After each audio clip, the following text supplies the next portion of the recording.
दौरा ठाण्यात होणार आहे. उद्धव ठाकरे सुद्धा सोबत असणार का, की फक्त नेते हा दौरा कर, काय ठरलंय आजच्या बैठकीत? ठरलेला विषय वेगळा, परंतु नियमित बैठक जी साप्ताहिक नेत्यांची बैठक होती ती बैठक आज झालेली आहे. आणि आज सगळ्या शिवसेना नेत्यांनी मिळून उपनेत्यांची सुद्धा बैठक घेतलेली आहे. उपनेत्यांवर जबाबदारीचे निश्चितीकरण करण्याच्या दिशेनं आम्ही चाललेलो आहे. निश्चित आहेच, परंतु नव्यानं काही वेगवेगळ्या पद्धतीनं उपनेत्यांना जबाबदाऱ्या द्याव्यात का याच्याविषयी शिवसेना नेत्यांनी चर्चा केलेली आहे. चर्चा करून मग आम्हाला जसं काय जे वाटेल याच्यातलं सगळ्यांशी चर्चा करून माननीय उद्धवजी ठाकरे साहेबांकडे या संदर्भात आम्ही सगळा अहवाल देणार आहोत. अशा पद्धतीनं आजची बैठक झाली. दौऱ्याचं नियोजन काही झालंय का? दौऱ्याचं नियोजन होईल, मला वाटतं लवकरच त्याची घोषणा होईल. परंतु जशा नियमित बैठका होतात तसेच नियमित दौरेसुद्धा शिवसेना नेत्यांचे एकत्रित होणार आहेत. त्याची घोषणा लवकरच केली जाईल. परभणीमध्ये सुद्धा दौरा करणार आहे. पूर्ण महाराष्ट्रात दौरे होणार आहे, फक्त बीड आणि परभणी नाही. पूर्ण महाराष्ट्र, कोकण असेल, ठाणे असेल, पालघर असेल, विदर्भ असेल, मराठवाडा असेल, उत्तर महाराष्ट्र असेल, सगळ्या ठिकाणी शिवसेना नेते दौरे करणार आहे.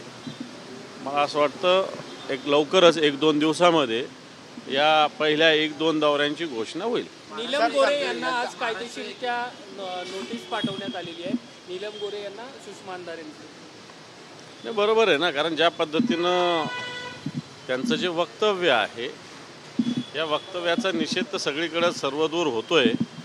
निश्चित कायदेशीर त्यांनी जे वक्तव्य केलं त्याचा त्यांना पुरावे द्यावे लागेल, काही ना काही सांगावं लागेल, नाही तर त्यांना माफी मागावं लागेल. नाशिकच्या शिंदे गटाच्या जिल्हाध्यक्षांनी सुद्धा संजय राऊतांवर आरोप केलेला आहे. त्याचबरोबर सिद्धेश कदम यांनी सुद्धा आरोप केलेला आहे की अशा प्रकारे नेत्यांना काहीतरी दिल्याशिवाय तिकीट मिळत नाही किंवा अशा प्रकारचे पदं मिळत नाही असा आरोप केलेला आहे.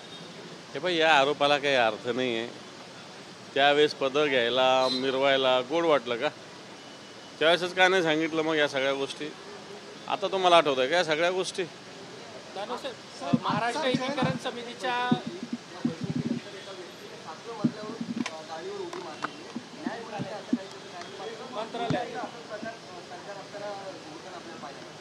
सरकार न्याय देत नाही. सरकार न्याय देत नसल्यामुळं सर्वसामान्य माणसांना, खरं तर लोकांना भेटत सुद्धा नाही सरकारचे लोक आत्ताच्या घडीला.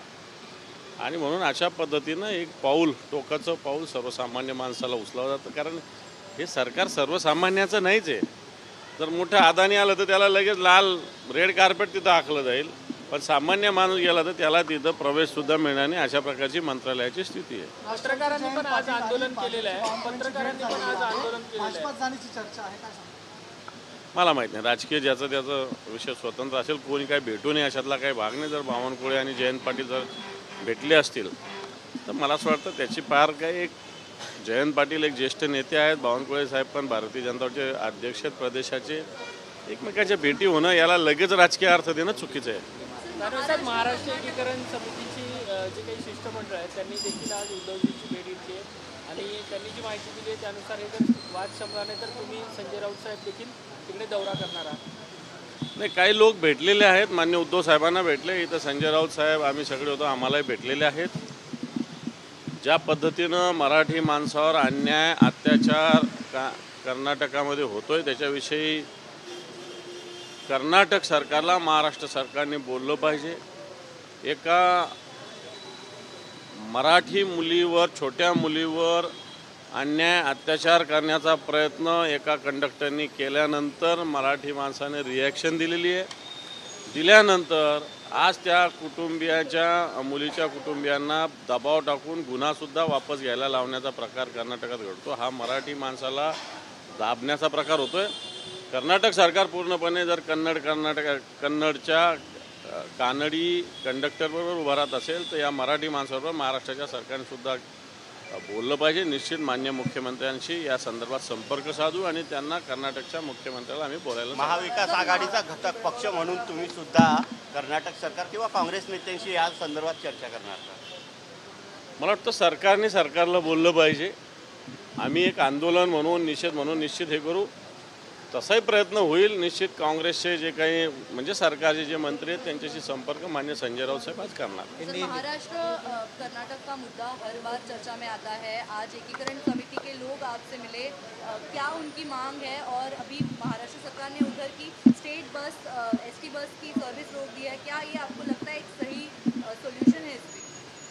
सॉल्यूशन तो सही नहीं है, लेकिन जिस प्रकार बेलगांव में एक छोटी सी नाबालिग लड़की को एक कंडक्टर ने जिस प्रकार छेड़खानी की, उससे बदतमीज की, तो उसके खिलाफ मराठी लोगों ने आवाज़ उठाया.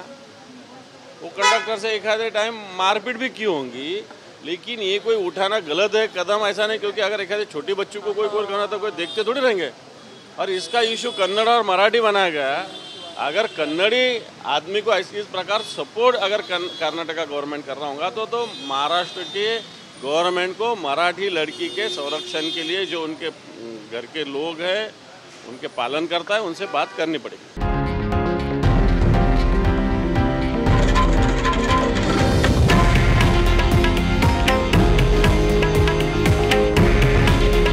हे आहे देशातील नंबर 1 न्यूज नेटवर्क आणि आपण पाहत आहात TV9 मराठी.